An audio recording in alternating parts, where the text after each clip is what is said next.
Les conférences de la ville de Fougères. Vous allez écouter la conférence intitulée « Le sport à Fougères », réalisée par François Prigent, agrégé d'histoire, docteur en histoire contemporaine et enseignant au lycée Chateaubriand de Rennes. Organisée dans le cadre du cycle de conférences Fougeray, Ville d'art et d'histoire et sport, cette conférence s'est déroulée le 24 novembre 2023. Bonne écoute. J'essaierai de prendre aussi d'autres exemples de ce point de vue-là et j'espère que vous serez intéressés par ce travail. Alors il y a 3 ans et 2 mois, jour pour jour, l'ensemble du football breton avait les yeux braqués sur Eduardo Camavinga, le jeune talent du Stade Rennais, qui était de retour dans son club formateur à Fougères pour l'inauguration du complexe du Bois-Guy. À ses côtés, le président, du président et entraîneur des vainqueurs de la Coupe de France 2020, fraîchement vainqueur, il était accueilli par Michael Lindhoff, président de l'AGL Drapeau, qui incarne un nouveau profil présidentiel à l'échelle des clubs de football. Puisqu'en effet, depuis la fusion AGL Drapeau en 2011, le club avait été dirigé par 3 entrepreneurs. Donc Gérard Pinto, de 2011 à 2015, petit-fils d'un des présidents de l'AGL. Dominique Renaud, entre 2015 et 2020, directeur de la chocolaterie Montbana et Fougeray, installé depuis 1991 à Ernée. Et puis donc Michael Lindhoff, avec un projet entrepreneurial très particulier. Le football, sport roi des cours de récré, s'est imposé auprès de la jeunesse au point de dominer quantitativement le secteur associatif, avec un processus de massification et de démocratisation qui connaît une accélération très nette dans les années 60-80, ce qui fait de la France un grand pays de football aussi en nombre de pratiquants. En vérité, cette réalité-là de l'émergence du football dans le domaine associatif au sens large contribue à effacer les marqueurs politiques d'appartenance qui aboutissent à une forme de dépolitisation du football et du sport en général. Alors bien sûr, avec cette fusion entre recherche de l'excellence du haut niveau quasi semi-professionnel, certes à l'échelle régionale, et la volonté de développer le sport pour tous, une politique publique au sens large, le football occupe une place à part et une part importante en conseil municipal des débats, le plus souvent consensuels. Alors d'où cette idée d'une forme d'apolitisme du sport qu'il faut en vérité questionner. Car certes, les municipalités, dont Fougères, accordent une attention toute particulière aux politiques sportives qui sont menées, en termes d'équipement et d'infrastructures, de subventions au tissu associatif, du sport comme vecteur éducatif et sanitaire, et puis même du sport comme vecteur patrimonial ou culturel, comme aujourd'hui. Et oui, on peut considérer que le sport est un des cœurs du monde associatif, et de plus, il continue à alimenter le vivier du personnel politique, qui en retour se saisissent pleinement des enjeux politiques qui y sont liés. Il n'en demeure pas moins que les cultures politiques qui irriguent les clubs sur le temps long ont très largement perdu de leur puissance d'identification collective et d'affiliation. Alors c'est ce que je vais essayer de vous démontrer aujourd'hui en apportant 3 angles. Un premier angle sur le sport catholique, où on va évoquer alors certes un petit peu l'Espérance et la Vigilante, mais surtout le drapeau. J'évoquerai aussi les autres patronages locaux de Fougères. Puis ensuite on travaillera sur le sport laïque autour de l'AGL, et puis dans un dernier temps sur le sport ouvrier. Alors entre sport rose, rouge et sport d'entreprise, finalement comment est-ce qu'on est passé d'un sport militant à une culture qui relève aussi d'une culture professionnelle. Alors première partie dans ce propos, le sport catholique, quand le monde chrétien s'empare du sport. J'ai travaillé sur cette partie à partir des archives diocésaines qui sont conservées à Rennes, au diocèse à Rennes, des archives des fédérations chrétiennes, donc la Fédération Générale des Sports et Patronages Français, FGSPF, et de la LOFA à l'époque, donc la Ligue de l'Ouest de Football Association. J'ai travaillé aussi sur les articles de presse, alors presse locale avec la chronique, mais aussi presse régionale, notamment avec Ouest Éclair et la Dépêche de Brest, qui accordait une assez grande place au sport. Vous avez par exemple dans les années 20 une véritable équipe à l'échelle bretonne qui paraît une fois par semaine et qui recense la totalité des matchs et qui permet donc de bien saisir les personnes.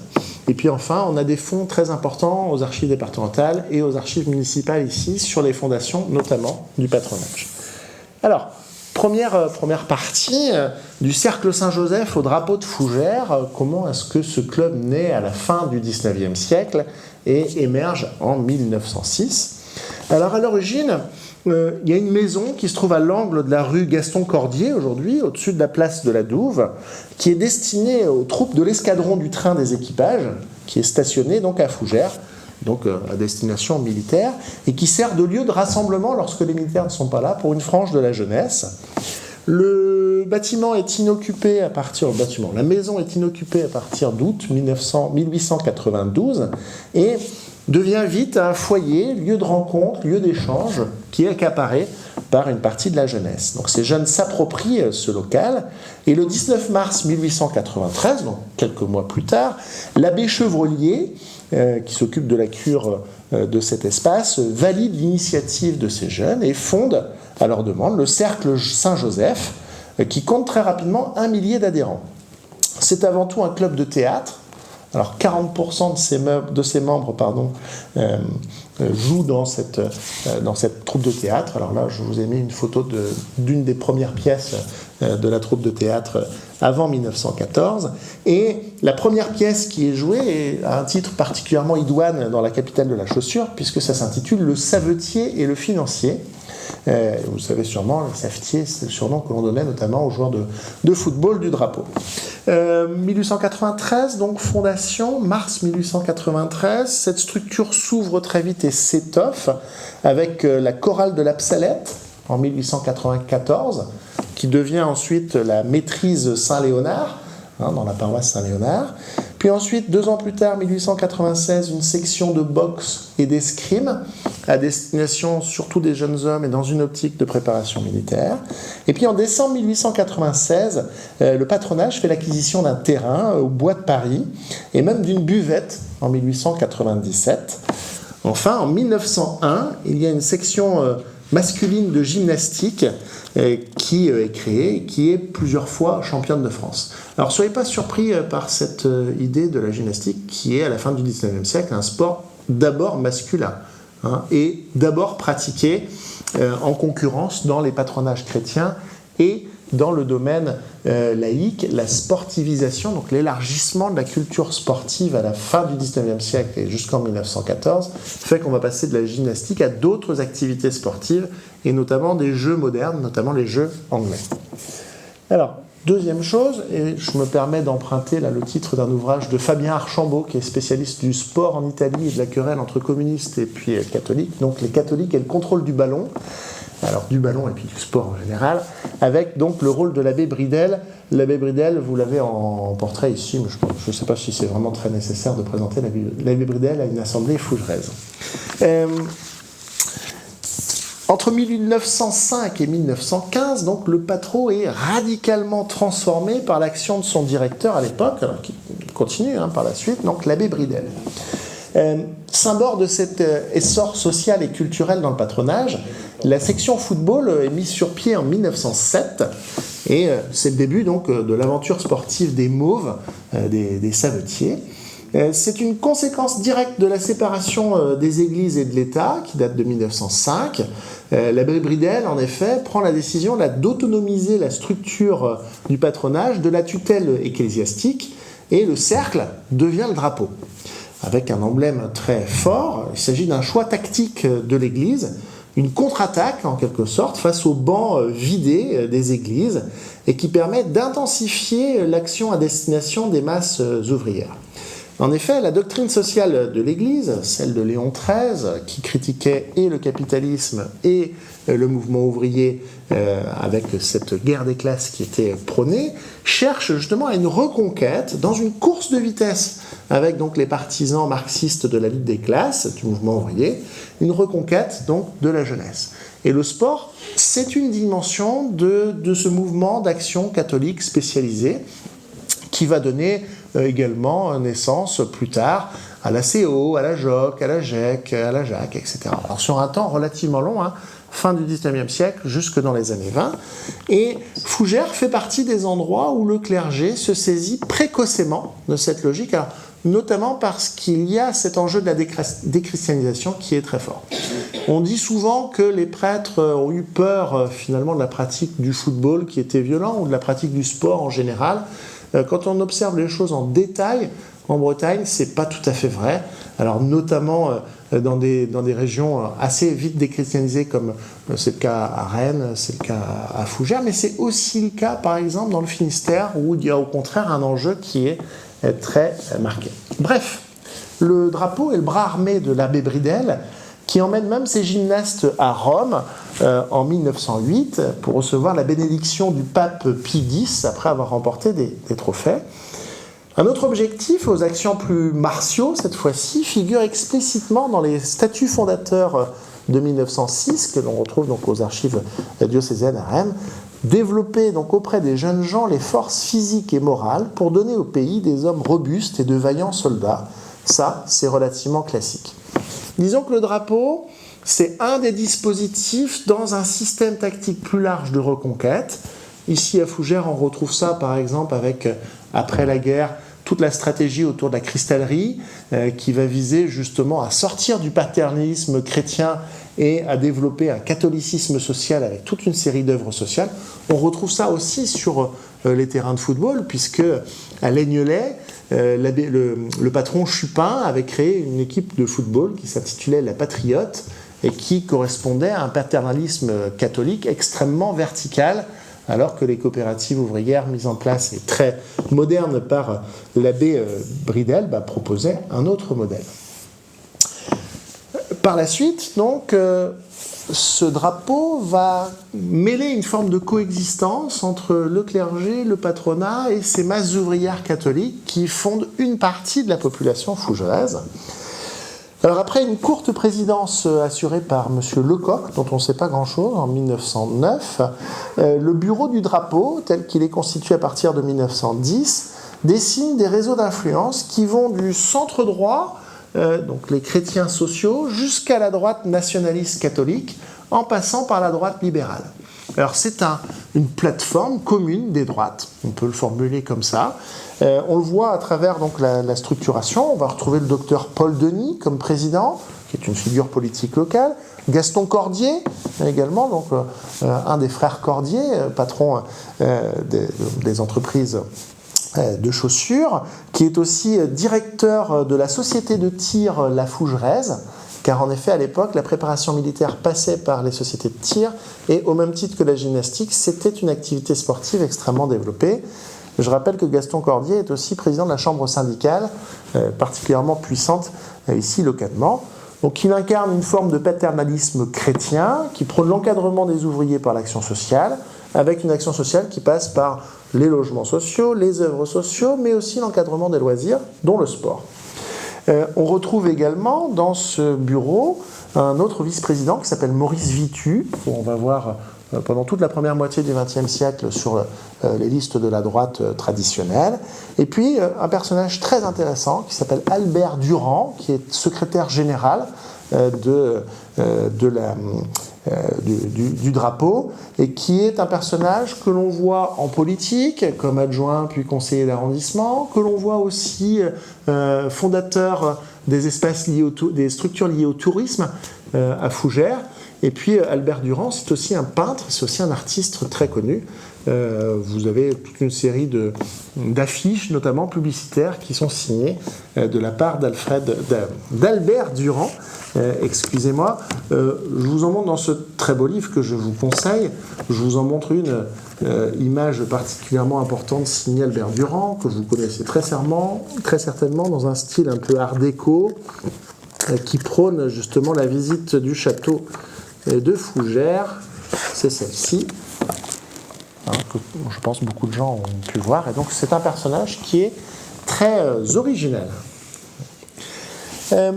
Pendant la Première Guerre mondiale, vous avez ce croisement des réseaux qui est bloqué. Alors le drapeau paye un assez lourd tribut à la Première Guerre mondiale. Vous avez 44 sportifs qui sont tués.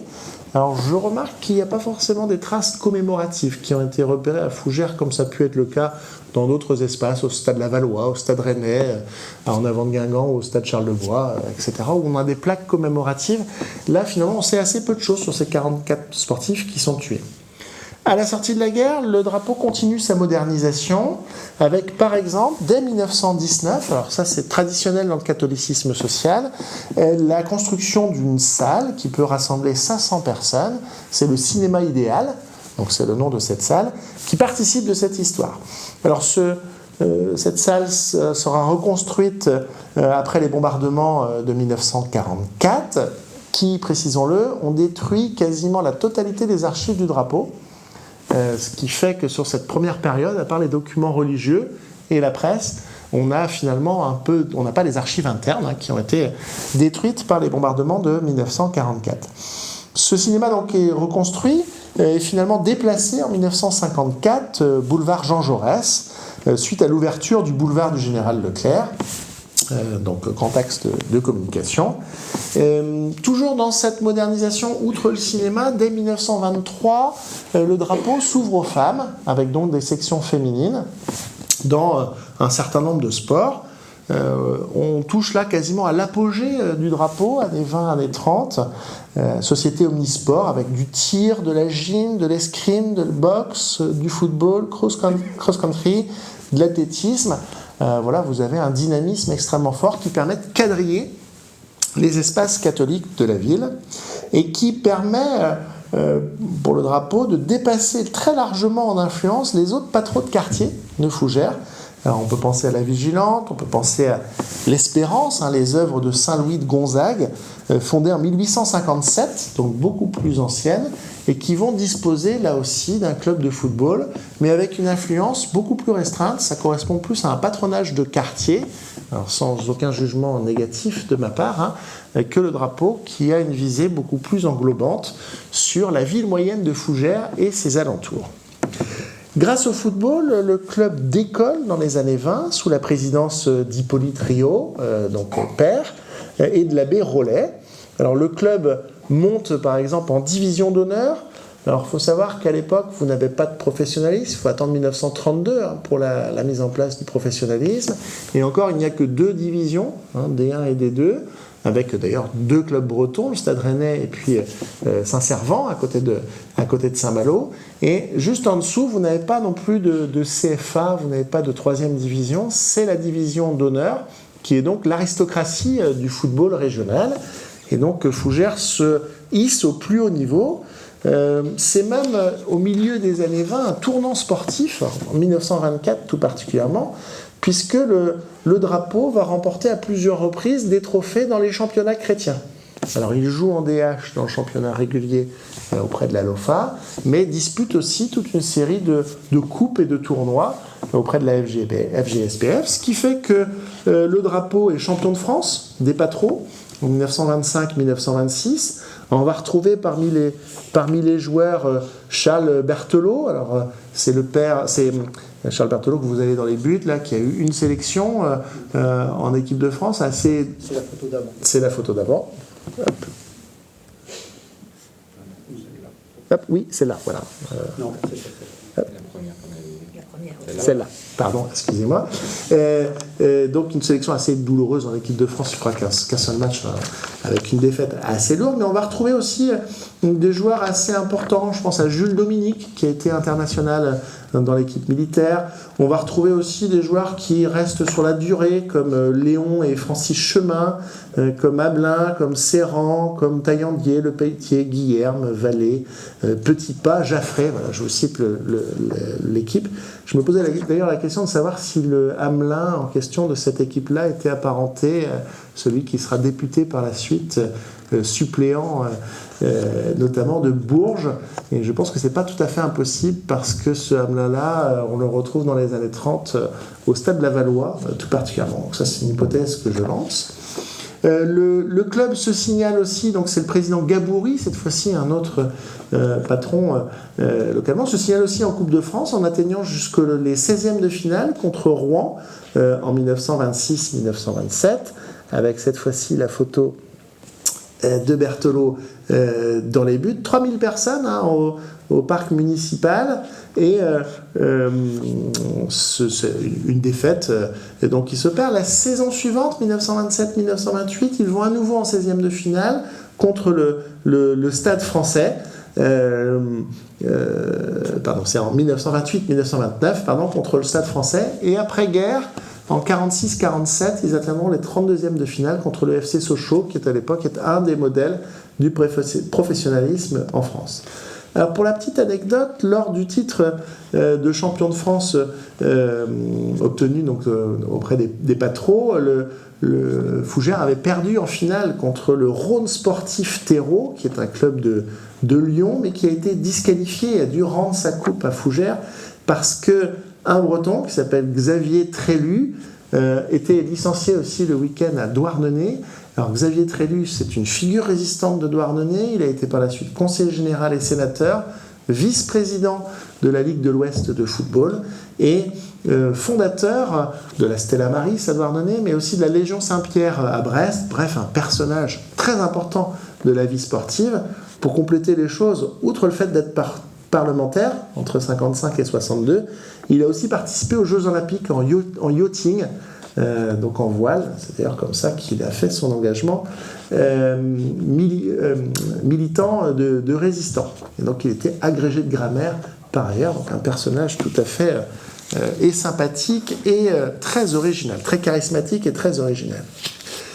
La cassure pour le drapeau, elle se situe au moment de la grève de 1932, donc très longue grève qui dure plus de 200 jours et qui fait que la jeunesse peine ensuite à pouvoir retrouver des activités sportives et avoir des moyens pour pouvoir pratiquer ces activités sportives. Et donc dans les années 30, on voit que le drapeau peine à redémarrer son activité, perd de son audience auprès des milieux ouvriers et va chercher justement à se diversifier. Donc on a une forme d'éclatement. Alors c'est l'irruption du tennis en 1934, du ping-pong en 1941, le retour également pendant l'occupation du théâtre, du chant, du solfège, du scoutisme.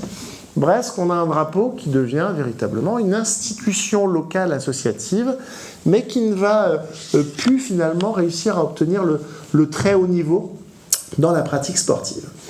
D'ailleurs, l'activité du drapeau est en partie en berne sous l'occupation, si vous me permettez ce mauvais jeu de mots, pour une raison très concrète, c'est que la salle de gym, dès 1940, sert à l'accueil des réfugiés qui fuient l'exode avec la bataille, la campagne de France.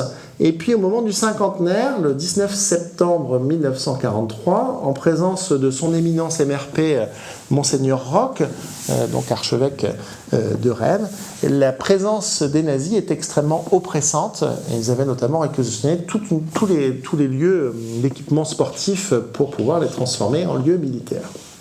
Alors après 1945, le club retrouve l'élite bretonne du football, jouant en DH de 47 à 56, et puis à nouveau à partir de 1962, mais on note une forme de déclin sportif, là, de ce point de vue-là, dans les années 60.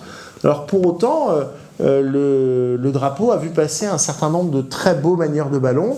On peut penser à André Jolivet, qui a été sélectionné pour la Ligue de Bretagne, mais aussi pour l'équipe de France chrétienne de la FSF. Henri Guérin, Pierre Garcia, qui a connu ensuite une assez grande carrière au Stade Rennais, au Stade Briochin, Émile Le Gagnou notamment. Et puis le drapeau a aussi eu des internationaux dans sa section basket, qui à partir de 1951 était présidé par un autre industriel de la chaussure, donc en l'occurrence JB Martin, sans être en mesure de pouvoir rivaliser localement avec donc l'AGL, sur laquelle je vais revenir maintenant. Alors j'ai fait un grand portrait sur le drapeau, vous avez vu que je me suis arrêté volontairement dans les années 60, on parlera par la suite sur la séquence qui amène des années 60 jusqu'à la fusion de 2011. Alors, dans une deuxième partie, donc l'AGL, donc l'avant-garde laïque, le sport laïque et ses engagements. Alors là, les sources sont tout aussi variées que pour le drapeau, puisque donc j'ai utilisé donc les archives de la Ligue de l'Ouest, notamment les archives municipales, la petite brochure qui avait été rédigée au moment du 90e anniversaire par des dirigeants de l'AGL et comprenant toute une série de témoignages. Donc on a là des documents écrits, des documents oraux qui permettent de mieux appréhender la vie politique, la vie interne de l'AGL. Il y a eu aussi plusieurs mémoires de maîtrise, notamment celui de Madame Brasselet sur cette question. Et puis, pour ma part, ayant fait ma thèse sur les réseaux socialistes en Bretagne, j'ai pu aussi retrouver un certain nombre de figures dans ces milieux-là. Alors c'était pareil pour le drapeau, où il y a toute une série d'archives qui sont en constitution en interne et où finalement le travail de mémoire a permis aussi de faire apparaître là les documents que j'ai pu utiliser, notamment un certain nombre de photos. Concernant donc ce sport laïque, on a un premier temps qui est celui, on va dire, des athlètes de la République. Si je fais référence aux travaux de Pierre Arnaud sur les sociétés de gymnastique et sur les sociétés de tir. Et donc, s'il y a un grand clivage entre catholiques et laïcs à Fougères, le drapeau et l'avant-garde laïque partagent la même date de naissance, 1906. C'est une émanation directe de l'amicale laïque et elle doit beaucoup à son président de l'amicale laïque, Armand Wölfel, qui est né en 1867, mort en 1937. Alors c'est le fils d'un capitaine d'infanterie de marine et d'une rentière. Il est répétiteur général au lycée de Saint-Brieuc, puis ensuite professeur d'allemand au lycée de Fougères. C'est un franc-maçon, dirigeant très important de la Fédération des œuvres laïques, de la FOL, et il devient maire de Fougères entre 1925 et 1933. Il avait réussi à tisser une majorité qui allait des socialistes du mouvement ouvrier jusqu'aux radicaux laïcs, y compris la frange modérée de droite, incarnée à l'époque par Henri Rebuffet, qui en 1933, lors de la crise municipale, bascule avec une autre majorité. Et donc, dans ces espaces-là, la centralité de l'AGL et des engagements de Wölfel à l'AGL saute aux yeux, véritablement. Vous pourrez retrouver dans ce livre-là, si les choses vous intéressent, le détail de l'évolution du système partisan local et notamment des mutations des droites et des mutations des gauches dans cette séquence des années 20 et 30 qui est probablement la plus passionnante. Donc c'est le chapitre 9 qui va de 1914 à 1947 que je vous conseille, pas seulement parce que c'est moi qui l'ai rédigé, mais aussi parce que les illustrations qui figurent dans le livre vont vous permettre de bien comprendre comment l'articulation entre vie politique, vie économique et sociale et vie culturelle peut se faire à travers notamment les clubs sportifs. Alors quand on regarde les statuts originels de l'AGL, qui datent du 23 septembre 1906, on voit que le but c'est de développer des activités comme la gymnastique, société de tir, la clique, donc c'est-à-dire la fanfare, qui ont des objectifs patriotiques et des objectifs de préparation militaire. Alors, pour nous, parce que le vocable a changé, on a du mal à voir en quoi ça fait partie de la culture de la gauche, mais justement, ce rapport au corps se construit dans cette optique, dans une revanche républicaine, qui est celle de la Troisième République. L'AGL, c'est une réponse laïque à la transformation du drapeau. Et le 6 novembre 1906, le président Guimont contribue à structurer cette AGL. Alors, c'est une bonne chose, on sait peu de choses sur ce premier président de l'AGL. Ce que l'on voit, en revanche, c'est qu'on a toute une série de courriers entre 1906 et 1910, alors notamment une lettre qui est datée du 23 novembre 1910, qui renseigne en détail la composition sociologique et notamment la part des ouvriers chez les adhérents de l'ADL. Et donc on voit cette montée en puissance qui apparaît. Et en 1912, les deux dirigeants de l'AGL, Berthaud, qui est son président, qui est un avoué, et Gustave Buon, qui est en secrétaire, ont contribué à structurer en détail l'AGL. Cependant, dans les archives, on voit qu'entre 1912 et 1919, du fait notamment de la concurrence des structures du sport rouge, on peine à voir en détail comment est-ce que l'AGL se déploie. On a ces sociétés de gymnastique, de tir, de clique. Ces activités touchent une partie de la jeunesse, notamment de la jeunesse ouvrière, mais laissent relativement peu de traces dans les archives. C'est là encore après la Première Guerre mondiale et jusqu'à la fin des années 60 que l'AGL va déployer un triptyque. J'utilise du vocabulaire partiellement religieux, mais c'est vraiment les trois piliers là de l'AGL. le sport, la culture, l'éducation populaire. C'est le projet qui est porté par exemple par quelqu'un comme Louis Noury, qui va être un des fondateurs de l'AGL, qui était très actif en tant qu'ouvreur au théâtre, qui était très actif dans les milieux coopératifs également, et dont vous pouvez retrouver la notice dans le dictionnaire du Métron, qui est un dictionnaire en ligne. Voilà une des figures de l'AGL sur laquelle finalement le temps sportif est un des temps de l'engagement de la vie de ce personnage, au même titre que les coopératives, que le syndicat, que le parti ou que le théâtre. On a vraiment des militants qui sont multipositionnels. Alors, première hypothèse sur ce ralentissement de l'activité de l'AGL, c'est que finalement, jusqu'en 1919, la question des locaux se pose pour l'AGL, avec notamment les prisonniers bulgares qui sont accueillis dans les locaux qui étaient utilisés par l'AGL. Et cette réalité matérielle, elle contraste avec celle du drapeau, plus florissant. Il faut attendre le 9 juillet 1924 pour que le stade de l'Écartelé soit inauguré et marque une étape dans le développement de l'AGL. Et c'est seulement après la guerre, en octobre 1945, avec le Cercle laïque, dont le président est là aussi un industriel, René Esnault, se dote d'un siège commun pour les 25 sections sportives qui composent l'AGL, donc un grand développement, avec l'immeuble du 45 boulevard Jean Jaurès, qui est acheté par la SCI des Amis de l'école publique. Alors, vous voyez que certains documents, notamment les documents notariaux, du notariat, peuvent permettre là de mieux comprendre comment les choses se font. La géographie là de ce boulevard Jean Jaurès, elle dessine finalement deux sociétés qui se font face et qui divisent en partie le paysage local. Ce qui est sûr, c'est que le 45 boulevard Jean Jaurès, c'est un lieu qui compte dans la géographie fougerraise au niveau sportif. Alors dans les années 20, notamment en 1923, c'est Victor Panier, qui portait bien son nom, avec deux N cette fois-ci, qui lance la section basket de l'AGL et qui écrit donc la première page de l'histoire de l'une des capitales du basket breton. Alors si le drapeau domine en football, l'AGL s'impose très vite en basket. Alors c'est pas une situation qui est si originelle que ça en Bretagne. Par exemple, à Guingamp, vous avez eu cette répartition entre l'en avant de Guingamp dans le domaine du football et le stade Charles de Blois au niveau du basket, avec le Flanchec, notamment, qui était une star du basket dans l'entre-deux-guerres. Fougères aime bien le ballon rond, donc, mais à l'AGL, la star, notamment après 1945, elle ne joue pas que au foot. Finalement, la ville va, après la Seconde Guerre mondiale, vivre au rythme des exploits de l'idole des jeunes de l'AGL, à savoir Justice Pecker, alors qui est quand même international en hand, en basket et en natation. Excusez du peu.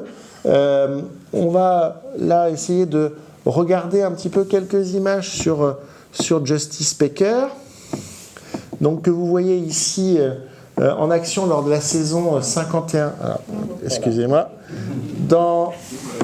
Ah ben on voit rien du tout. Je pense qu'il faut juste. Voilà, pardon, excusez-moi. Alors par contre, du coup, j'ai plus de texte, mais je vais me retourner, c'est pas grave. Lors de la saison 51-52, vous le voyez, il arrive comme réfugié pendant la Deuxième Guerre mondiale et il joue donc à l'AGL. Là, ici, vous avez un match contre Nantes ABC. Alors, comment je fais pour descendre après Le numéro 10, c'est Alain Joannick. Oui, tout à fait. Je connais. Hop, je suis désolé, je ne sais pas comment on fait pour baisser de... En fait, il suffit simplement tu peux utiliser le... Et il a joué au drapeau. Ah oui, voilà. D'accord. Attends. Justine l'a fait venir. Alors, plus original, et là j'ai retrouvé les documents dans la presse locale, dans la presse nationale, en 1947, donc là c'est l'organe officiel de la fédération de hand, l'AGL gagne la Coupe de France, donc en 1954. 1947, alors excusez-moi, parce que je devrais peut-être me mettre dans l'autre sens, avec une victoire... Ça, c'est le basket. Oui, le basket, avec une victoire donc 5-2 contre Villemont Sport, qui avait gagné donc en 45-46 en hand, 45-46. Alors là, c'est la photo de Justice Speaker sur le club de basket, tout à fait. Mais ils jouaient aussi au hand. Donc ils ont remporté contre Villemomble le sport qui avait remporté toutes les coupes de hand. Vous avez toutes les dates qui sont égrenées. Et donc l'AGL l'emporte également en 1948, cette fois-ci sur l'US Cheminot de Paris, victoire 6-4. Et cette réalité permet aussi de repérer que Justice Pecker est aussi médaillé de bronze au championnat d'Europe de Paris et Moscou en 51-53.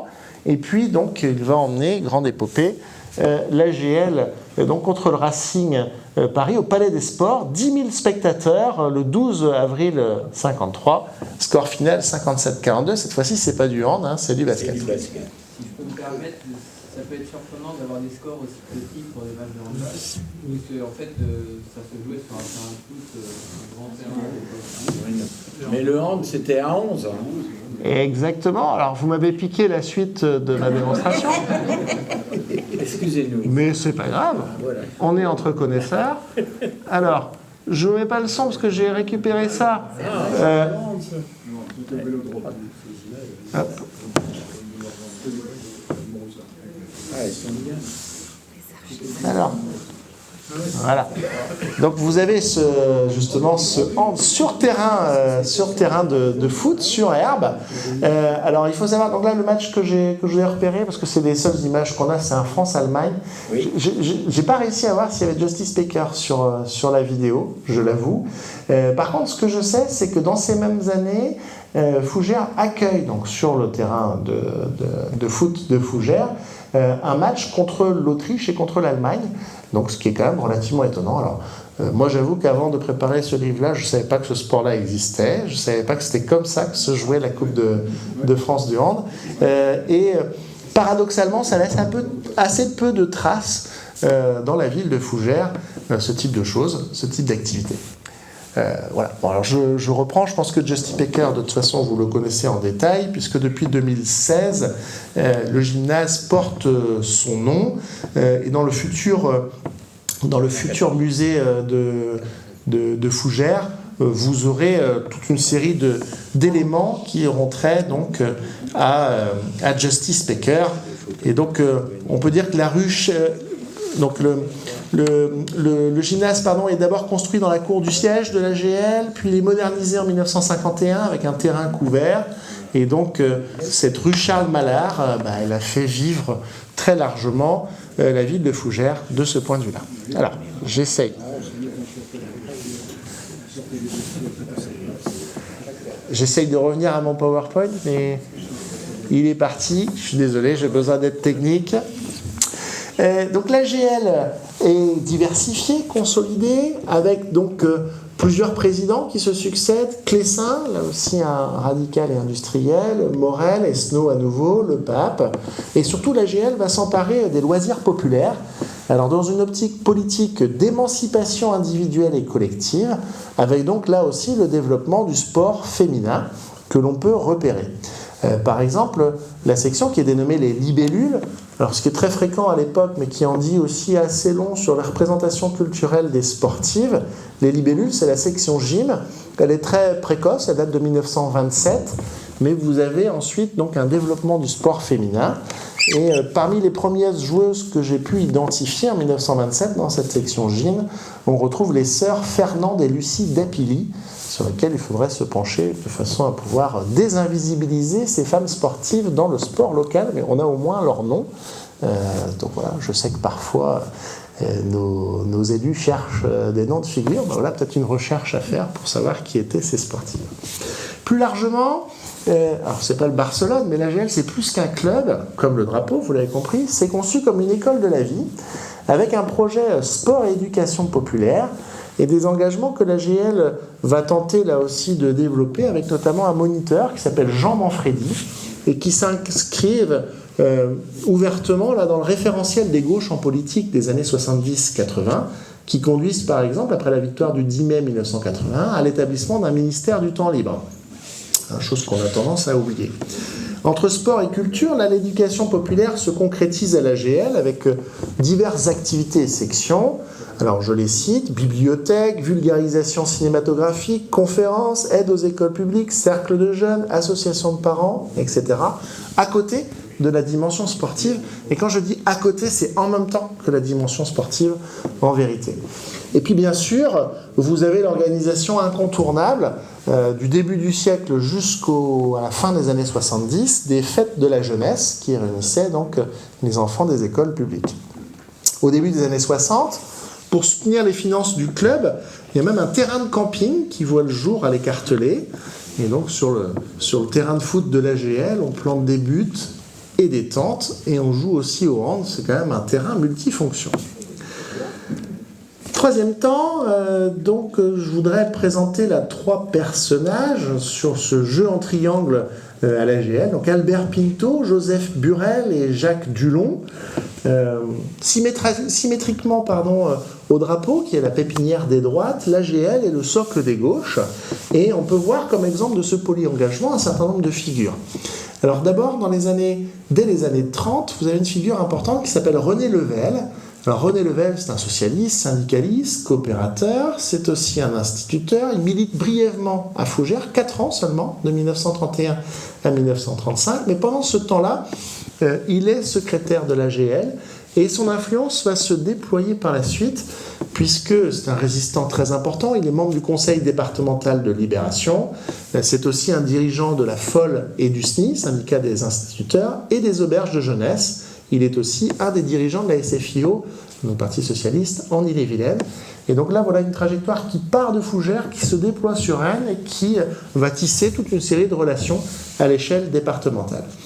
Finalement, cette configuration politique, j'aimerais que vous compreniez qu'elle perdure jusqu'à la fin des années 70 et dans le cas de Fougères jusqu'au début des années 80, avec le basculement en 83 de Jacques Faucheux, maire PS, avec à la fois ce socle laïque, socialiste, qui est articulé autour de l'AGL, mais aussi les chrétiens de gauche, issus de la CFTC, du PSU, donc CFTC plus CFDT, du PSU, qui vont confluer au PS.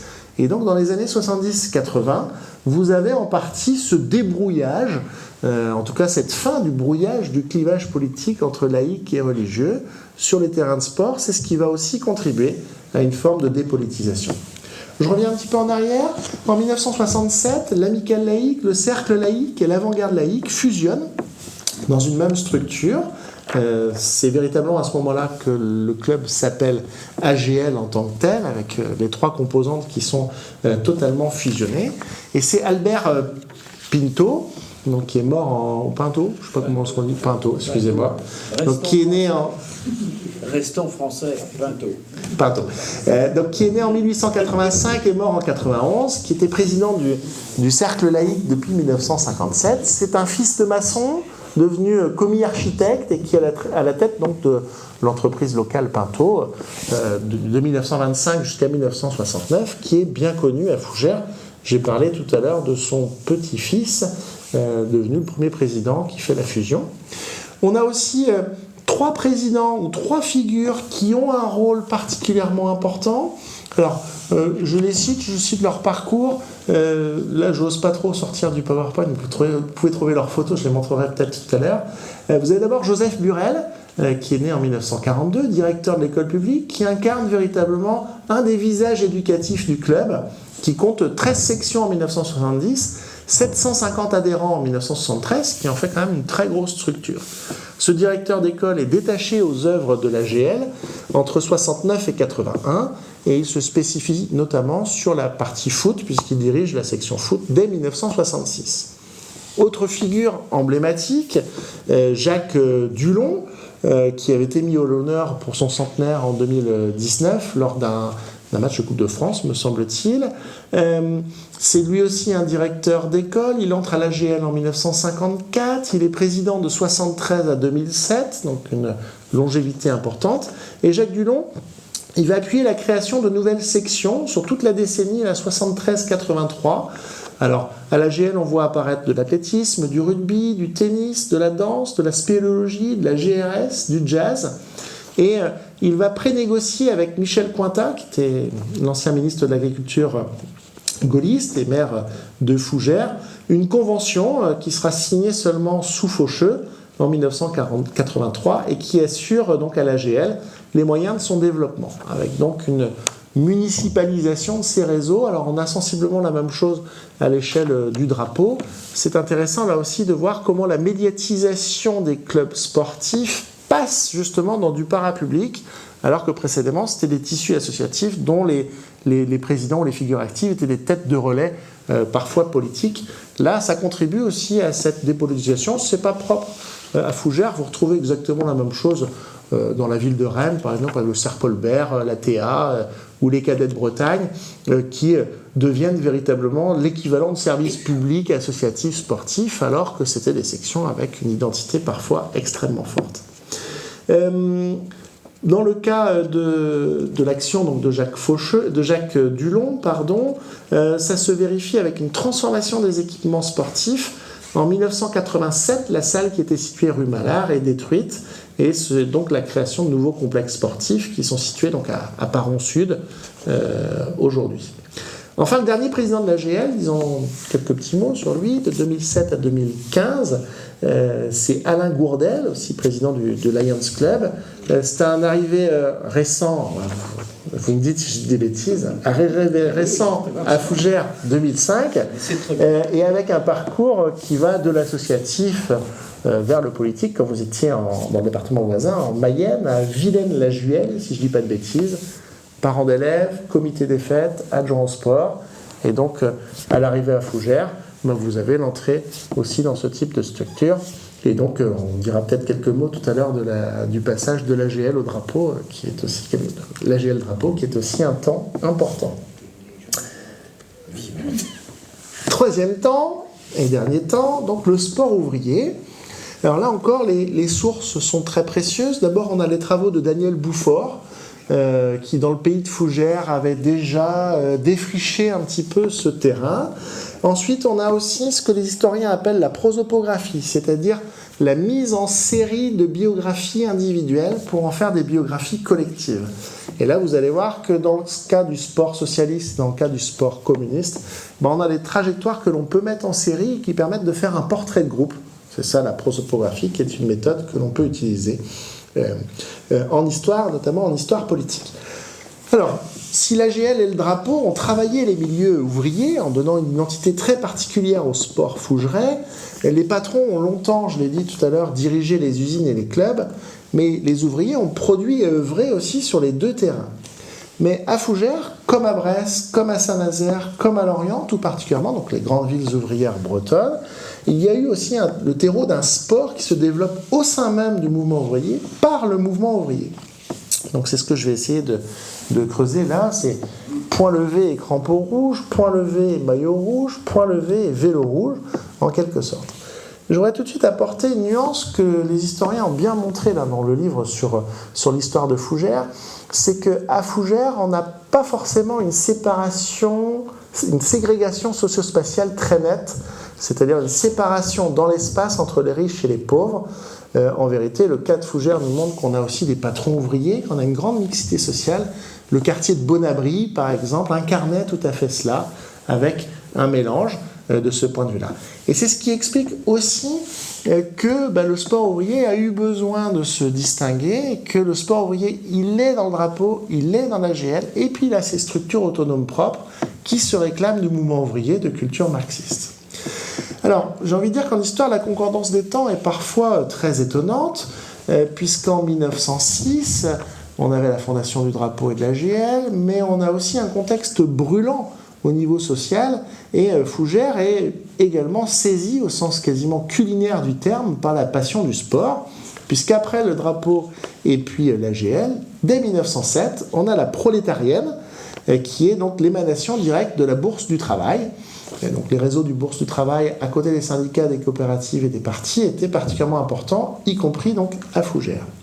On a une société de gymnastique, vous les voyez là sur cette carte postale, qui est animée par le noyau militant du mouvement ouvrier, qui se réclame du socialisme, pour qui, c'est la définition qu'on peut donner de ce pré-socialisme-là, il n'y a pas d'égalité politique s'il n'y a pas d'égalité sociale. Ce sont vraiment des sociodémocrates au sens contre-société ouvrière, si vous voulez. N'oublions pas que si la SFIO n'a été unifiée par Jaurès qu'en 1905, les socialistes bretons avaient une structure antérieure et séparée, à base régionale, de 1900 à 1907, c'est la Fédération socialiste bretonne, dans lesquelles les coopératives, les bourses du travail étaient adhérents en tant que structure collective. Et donc, il n'est pas surprenant de voir que ces bourses du travail, ces maisons du peuple, qui symbolisent l'intégration des réseaux politiques, syndicaux, associatifs, culturels, dans le tissu politique, ont aussi leur propre projet de société, en quelque sorte. Et le sport en fait partie. Et donc, dans la prolétarienne, on va retrouver les grandes figures du mouvement ouvrier. Alors, c'est Magloire Jousse, qui est président, c'est Eugène Trébourg, qui est secrétaire, qui sera ensuite premier adjoint, notamment de Fougères. En 1945, il est conseiller municipal dès 1929. Dans la continuité de ce mouvement de la Bourse du Travail, il y a un club de foot qui se crée, c'est l'Union sportive fougeraise, mais qui ne dépasse pas le petit niveau local à cette époque-là. Il n'empêche que ce sport travailliste existe et il reste à l'écart des premières instances de football, c'est-à-dire que ces clubs ouvriers jouent entre eux et le sport ouvrier est à destination simplement de l'espace local ou alors donc de confrontation avec d'autres structures. L'institutionnalisation du sport en Bretagne, c'est 1918-1922. Vous avez la Ligue de foot, puis ensuite de basket, etc., qui se crée. Et donc le sport rouge reste à l'écart de cette structure et à ces structures autonomes. Et comme Fougères constitue un îlot prolétarien dans l'espace large, ce sport travailliste va être relativement peu important. De plus, et c'est ce que l'on va voir avec le sport ouvrier fougerais, le SOF, dont vous avez les statuts là qui sont déposés aux archives municipales. On a la signature et les statuts des différentes personnes. Il se trouve que ce sport ouvrier fougerais va correspondre, donc va être une matrice de la résistance communiste, mais au préalable va permettre de mieux saisir le grand schisme que l'on a entre socialistes et communistes, y compris dans le sport. Entre 1917 et 1923, on a une séparation là, des partis socialistes et des partis communistes. C'est aussi le cas avec un sport ouvrier dual, avec d'une part la FST et puis d'autre part les structures communistes. Alors, il faut attendre 1935 avec la FSGT, donc la Fédération socialiste générale du travail, sportive du travail, pour qu'il y ait une réunification de ces deux structures. Alors, avant cette réunification de 1935, on a donc un sport socialiste qui disparaît et qui se fonde dans l'AGL, c'est ce que j'ai démontré tout à l'heure. La prolétarienne, l'Union sportive fougeresse, très rapidement, reste à l'ombre de l'AGL et l'essentiel de ces militants ouvriers socialistes, on va les retrouver au sein de l'AGL. Le SOF, lui, est créé le 1er octobre 1923. Il cible la jeunesse ouvrière des deux sexes immédiatement et il affiche la couleur maillot et culotte noire et toile rouge sur le côté gauche du maillot. Les choses sont très claires. On peut citer les premiers dirigeants qui sont tous des syndicalistes et militants politiques notoires à Fougères, c'est-à-dire qu'on le retrouve sur les listes des candidats. Alors vous avez Louis Boudet, qui est mort en 1962, coupeur en chaussures, président, multiples candidats aux élections pour le Parti communiste. On a aussi Francis Barret, Émile Delanoë, Joseph Lemarrier, Louis Vacher, Marcel Johault, Henri Le Pourriel. Alors vous voyez qu'il n'y a pas forcément que des communistes. Henri Le Pourriel, par exemple, il était adjoint, c'était responsable de la coopérative à Fougères, grande figure socialiste, on le retrouve au sein du SOF. En 1926 et 1927, l'organisation se structure plus nettement avec un resserrement sur les milieux communistes, notamment autour d'André Farrar, Théo Jaume et Joseph Huchet, et notamment Pierre et Jean Lemarrier et puis Aristide Mintec, qui sont donc les figures. Alors, on a une structuration très forte. Pour le football, c'est Pierre Lemarrier et André Olivier. Pour la culture physique, qui relève de la fierté de la culture prolétarienne, du développement du corps comme outil de travail, donc culture physique avec Marcel Johault et Chevillon. Et puis c'est surtout le vélo qui se développe dans le sport ouvrier fougerais, dans le SOF, avec Thébault, avec Gaston Martignot, qui est un socialiste, Fromont, Bardou, et puis surtout André Farrar, qui est une des grandes figures de ce point de vue-là. Alors, comme Daniel Boufford l'a bien montré, le SOF, qui est dissous en septembre 1939, après la signature du pacte germano-soviétique, voit tous ses biens saisis en 1943, et donc ça s'apparente à une trame de la résistance communiste clandestine qui est opérante à Fougères dès 1941, dès la deuxième partie de l'année 1941. Qu'est-ce que l'on voit? C'est que, au-delà des relations politiques, ce sont les liens humains qui ont été tissés dans le sport et dans le syndicat, et aussi dans des relations de voisinage, qui vont être à la base de la résurgence de ces engagements résistants. Finalement, c'est les clés de compréhension humaine là, qui font que ces figures vont s'engager collectivement dans la résistance en partant de leurs relations amicales. Et qu'est-ce qu'il y a comme meilleur ami ou comme meilleur camarade que celui avec qui l'on a eu les épreuves sportives dans la décennie précédente? Et donc, c'est à partir de ces liens que l'on peut retrouver là ces figures résistantes. Alors, je précise que ce n'est pas propre à Fougères, qu'ailleurs en Bretagne, les mains courantes des terrains de foot, les espaces d'entraînement de vélo ont aussi servi de base, de rencontre entre des figures résistantes qui sont marquées par, sinon la clandestinité, du moins la surveillance et des risques très forts. Alors, on peut remarquer que dans ces dirigeants du SOF, une bonne part meurt dans les camps de déportation en raison de leurs engagements militants. Alors c'est le cas d'André Farard, de Joseph Huchet, de Marcel Pelé, de Georges Boivin, de Jean Brénéol. Mine de rien, ça fait beaucoup parmi les déportés politiques de Fougères, qui sont des figures dirigeantes du sport, et on peut considérer donc que le sport rouge, c'était pareil pour la GL et pour le drapeau, on nourrit la résistance communiste, la résistance socialiste et radicale, la résistance démocrate chrétienne et nationaliste d'autre part. Et ça, c'est une constante que l'on retrouve dans les trois clubs. L'engagement individuel pousse finalement un engagement collectif. J'en ai presque terminé, je n'ai pas regardé quel temps on était, mais je souhaite qu'on puisse avoir ensuite un débat et un échange.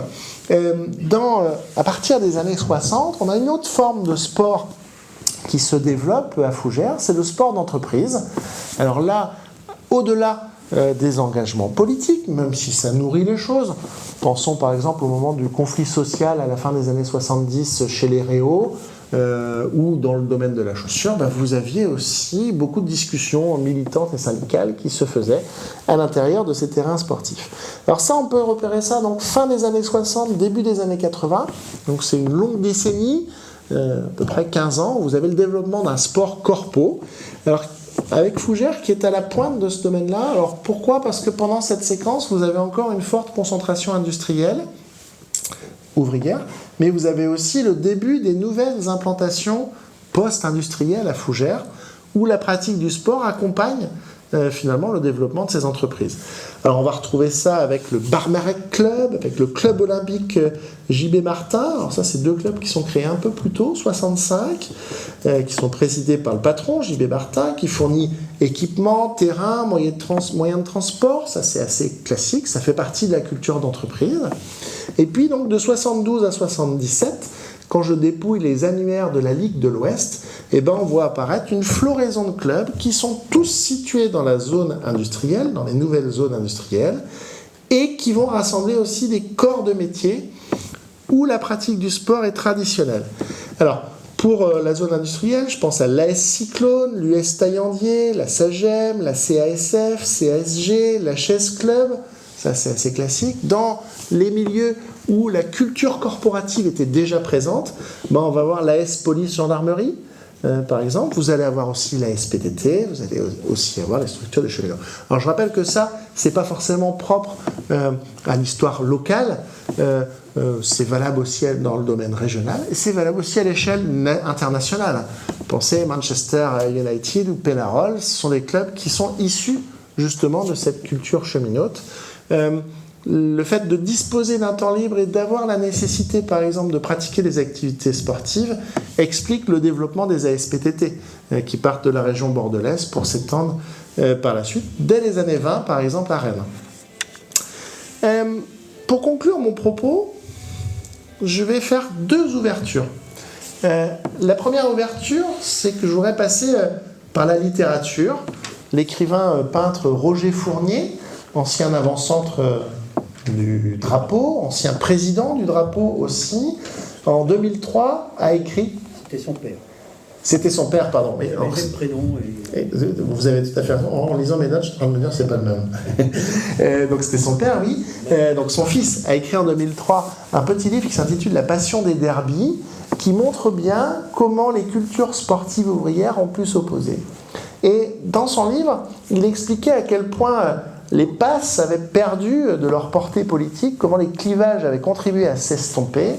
Finalement, entre sécularisation et désindustrialisation, le patrimoine sportif de Fougères s'était déconflictualisé, en quelque sorte, mais n'avait pas perdu de son importance. D'où les possibles réunions et fusions, alors qu'on repère un peu partout dans les villes moyennes bretonnes, à quelques exceptions près. Vous avez Vitré, où l'AS Vitré et la Vitréenne n'ont pas fusionné, je ne crois pas que ça soit encore d'actualité. Vous avez Pontivy, entre la GSI et le stade pontivien. Mais sinon, dans les villes moyennes de Bretagne, que ce soit à Lannion, que ce soit à Morlaix, que ce soit à Auray, etc., vous avez ces fusions qui s'opèrent. Alors tout simplement parce que le bassin, si vous voulez, de recrutement s'est un peu rétracté avec la concurrence d'autres sports. Vous avez une volatilité aussi là des affiliations sportives.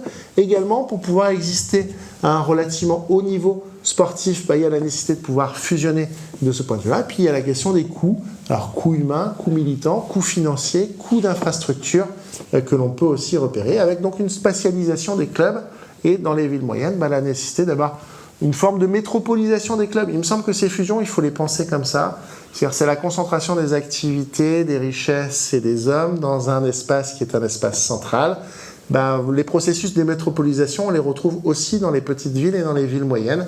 Rien de péjoratif pour moi, j'utilise les catégories que les géographes utilisent pour désigner les villes comme celle de la taille de Fougères. Deuxième forme de conclusion, alors qui est peut-être un petit peu plus difficile à saisir, mais qui me paraît vraiment très importante pour le cas de la ville de Fougères, c'est que finalement, jusqu'à la fin du XXe siècle, le football et le sport ont dessiné des solidarités qui ont façonné et projeté des cultures politiques en fonction des lieux de travail, des usines, en fonction des espaces de vie, donc les espaces vécus, en fonction des espaces de lutte, donc c'est-à-dire des filières militantes d'engagement. Et cet entrecroisement faisait que l'on a, dans une ville comme Fougères, une véritable pilarisation, c'est-à-dire que vous avez des piliers qui s'imposent. Alors c'est comme ça qu'on lit par exemple les villes flamandes, les villes allemandes, les villes belges. La pilarisation, c'est le fait que vous avez l'impression d'une culture politique qui s'étend au-delà du politique pour aller vers le sport, vers le culturel, vers le social, vers le syndical. Et on dit pilarisation parce que dans les maisons du peuple, vous aviez au premier étage le siège du parti, deuxième étage celui de la presse, troisième étage l'associatif, le syndicat, les activités culturelles. Et ces espaces-là dominaient en quelque sorte le quartier et l'espace local. Et vous aviez une segmentation très culturelle par pilier à l'intérieur de la ville. Dans le cas de Fougères, on a cette tripartition finalement que l'on retrouve et une forme de pilarisation avec une empreinte industrielle qui se lie jusque dans le paysage sportif, avec le sport catholique, avec le sport laïque, avec le sport rouge. Et ces communautés sportives ont participé de l'existence de véritables contre-sociétés, c'est-à-dire des espaces en partie cloisonnés. Quand on était au drapeau, on était affilié au drapeau, et de famille, d'espace local, de relations, on fait partie du drapeau. Alors ça, c'est quelque chose que l'on retrouve dans le sport beaucoup en Angleterre. Par exemple, où on peut changer de femme ou de boulot, mais pas de club de foot en tant que supporter, c'est quelque chose d'inconcevable. Et il me semble que dans le cas de Fougères, ces contre-sociétés locales, elles permettent aussi de penser la contre-société fougeraise dans un océan rural, avec une ville que l'on a tendance à avoir oubliée comme étant en position frontière, donc très ouverte. Fougères, ville des Marches, était en frontière avec l'espace français. Il me semble également que dans le domaine, par exemple, de l'irruption des voies de chemin de fer, Fougères, c'était un espace de la modernité qui était complètement à l'extérieur du reste d'une partie de la Bretagne et constituait un pôle ouvrier très ouvert avec beaucoup de modernité, d'où probablement cette possibilité pour les patrons et pour les ouvriers de s'acculturer à cette modernité sportive. C'est précoce, les clubs dont je parle tout à l'heure, et leurs vigueurs, elles sont aussi précoces. 1906, c'est très tôt dans la diffusion du sport à l'échelle de la Bretagne. Et si Fougères a eu cette dimension de capitale sportive, dans le basket, dans le foot à plusieurs moments, c'est aussi parce que vous aviez cette densité, cette sédimentation historique que l'on peut repérer.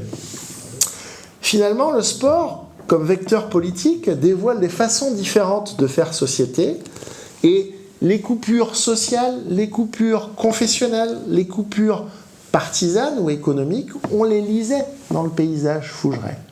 Alors il se trouve que depuis les années 80, avec certes la fermeture des usines qui faisaient de Fougères son passé industriel, on a une Fougère qui s'intègre dans la mondialisation. Alors l'échelle de Fougères, c'est une ville qui s'intègre à l'échelle régionale, dans une position et dans un rapport socio-économique qui est bien différent, avec le poids de l'autoroute qui a changé aussi complètement, me semble-t-il, les populations locales et leur rapport au sport.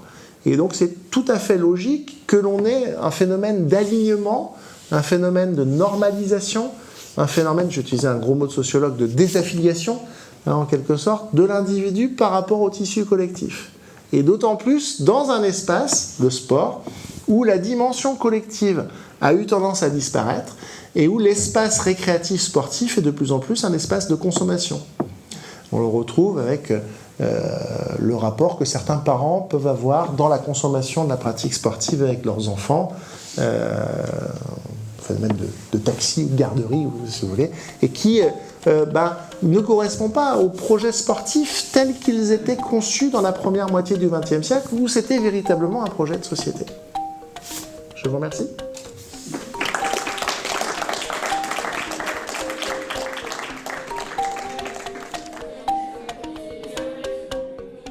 Une conférence, Ville de Fougères.